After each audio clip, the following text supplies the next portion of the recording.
Hey everyone, I'm Neil, one of the technical assistants for the Entrepreneurship Garage.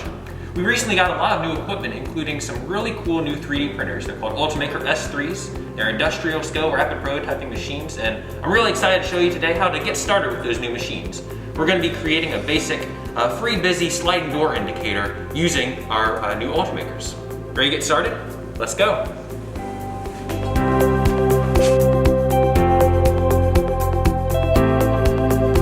Before you come into this space, you want to go ahead and make a reservation for one of the 3D printing zones. We have a few zones here. The whole print should take no more than 2 hours or so if you make a 2-hour reservation, you should be good to go. When you come to this space, the Ultimaker might not yet be turned on. You want to come around to the back of the machine and locate the power switch in the bottom right-hand corner. You just switch it on right here. It will take a few seconds to power up, but while you're back here, you'll also want to check the filament spool right here. Right now we have some black filament. You'll see it's wrapped around several times, so there's more than enough for our project. But if there isn't enough, you can always ask the staff member on duty to refill it for you. Once you turn the machine on, it will take a few seconds to start up. You'll notice that the interior lights will be slowly flashing in and out. Once that light is solid, and on the status screen, you'll see it'll say ready to print. You'll know that the machine is ready to get started. The model that we'll be using today will be coming from a website called Thingiverse, a very large database of both functional and artistic 3D models that are ready to use for anyone to 3D print. You'll find the link to this model on the Entrepreneurship website. Once you're over there, you'll go ahead and download all files on this laptop. Once you've opened the Ultimaker Cura software, you'll navigate to the top left-hand corner where there is a folder button.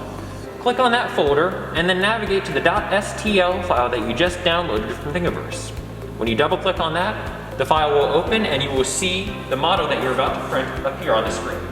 It's important to note that right next to the open folder button, there should be a little icon with a blue check mark.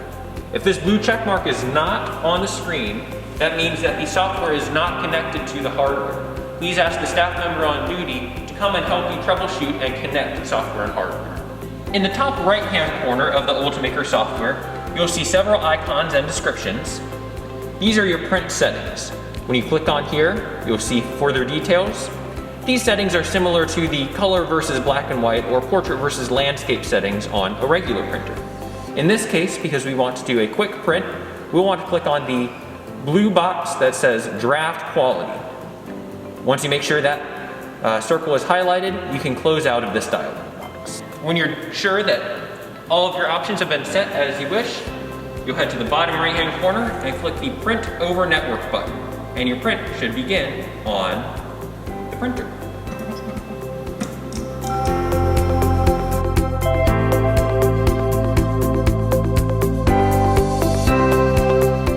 Once the print's begun, it'll take a little while to finish up. Remember that garage policy states that someone needs to be monitoring the print at all times while the printer is extruding. So, feel free to sit back, get some homework done, maybe play some games on your phone. If you do need to leave for any reason to go to the bathroom or anything like that, just let the staff member on duty know and he or she will take care of monitoring the print while you're absent. Once your print is finished, you'll notice that here inside the print area, the monitor light is slowly flashing in and out, in and out. And you can also see on the touch screen here, the status screen, a big green check mark asking you to remove your part. To do so, it's very simple.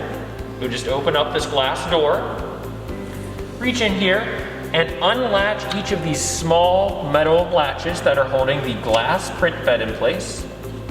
And then slowly, with 2 hands, slide the print bed out horizontally. It'll be warm, but certainly not hot to the touch. To remove your print from the glass print bed, use one of these scraping tools, which you will find to the side of the printer, and start pushing beneath the edge of your print. This one is coming off pretty easily, but a lot of times it will take a little bit of firm pressure. Don't worry about using that pressure. It is necessary and you won't end up breaking the glass. The glass is very strong. However, if you ever feel concerned or uncomfortable, feel free to ask the staff member on duty to help you out. Take the glass, clean it off if necessary. If you see there's any extra residue, go ahead and scrape that off with your scraping tool or with the cleaning tools over here.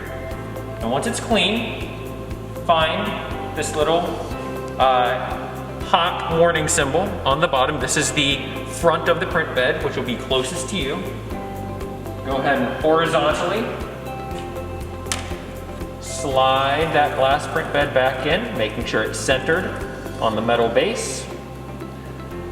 Lock each of the metal latches back into place.